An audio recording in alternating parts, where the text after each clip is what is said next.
Mark Letestu joins us now from the Oil Country Championship at Windermere Golf Club in Edmonton, and you've been out golfing a few this summer, but you're not really confident in your game, I guess.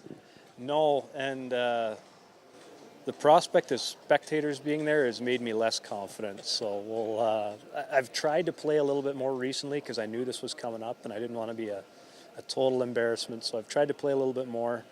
But it'll be all in good fun. Nobody's expecting too much from us guys in yellow shirts out here. So just be fun. Hopefully the weather smartens up and we'll have a good day. What do you think about events like this that players get to come to and other celebrities, but also just the event itself, the tour itself, and the competitive athletes that go out there on the links? Yeah, well, and it's really cool to see kind of them at their craft. We have the putting green just over here, watching them kind of work at their craft. It is kind of an interesting perspective for me because you don't get to see that a lot on TV unless you're watching the Golf Network 24/7. But to be around them, hopefully get to play with one or two, kind of share stuff about each other's sports. And it's always an interesting time when you get to rub elbows with other athletes from other sports. It can be fun, it can be enlightening. For you, to get ready for the upcoming season, what kind of have been your focuses? I know a lot of players always say, well, you can get better in every area, but some tend to focus on either their shot, fitness level. What is it for you? For me, it's always health. To me, my goal every year is not necessarily to be quicker or stronger, but it's to be available for all 82 games. Just trying to get my body, to that point where I feel like it's ready to, endure the grind of a season.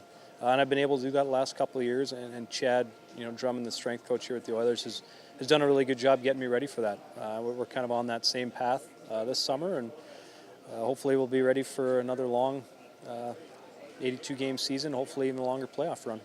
We at Oilers TV, we're in the locker room. We get to talk to you guys every day, but give us some insight into this team because it seems like you guys are closer than you've ever been. I mean, I'm looking at Eric Greiva chirping you guys on Twitter to get out there and into the gym and stuff like that, but it just seems like you guys are closer. When did that start in your eyes? Do you agree with that, first off?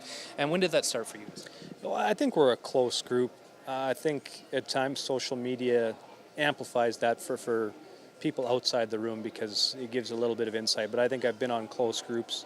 I don't know if I'd say this is the closest or one of the closest or anything like that, but I think we genuinely care for each other, and I think it showed up in our play. I think guys go to battle for each other, and the fun little ribbing on social media, I think that's just an extension of the friendships that have kind of been made. But I'm happy that for people outside the organization, they get a chance to see what kind of group this is, and their support has kind of helped us kind of get that much closer. Expectations have been raised. That means the pressure has been raised. How do you feel this group, as a veteran, this group is prepared to accept that pressure and embrace it even, and then go into the season and be successful?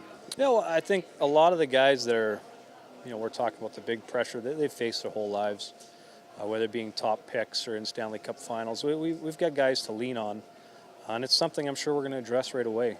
There's no reason to tiptoe around it. The bar's gone up. We expect to go further in the playoffs. We expect to have a better regular season. And I don't think anybody's going to be caught off guard by those expectations. I think that was the first step for this group, and I'm sure the message at training camp will be just that, and we'll be ready. For you guys heading into this season, the moves made this year, you didn't add a bunch of big names. You added a lot of versatile players. You signed Connor McDavid to a long-term extension. You as a player, when you look at these moves, they look like a move a contender would make. Sign your own and bring in guys that can help you succeed, help the current roster succeed. Do you agree with that, and what did you think of the moves made this summer? Yeah, I think, it's always disappointing to lose friends, like Jordan going on. It's disappointing for that, but it's a business, and on that side, you understand it. But I think we've gotten better probably. We've added pieces here and there. We're tinkering. I think last year's group is getting a lot of credit from our organization by keeping a lot of it together. They know we're close. We believe we're close. And it's just a matter of adding a few pieces here and there, and hopefully we've added them. All right, thanks a lot, Mark. Thank you.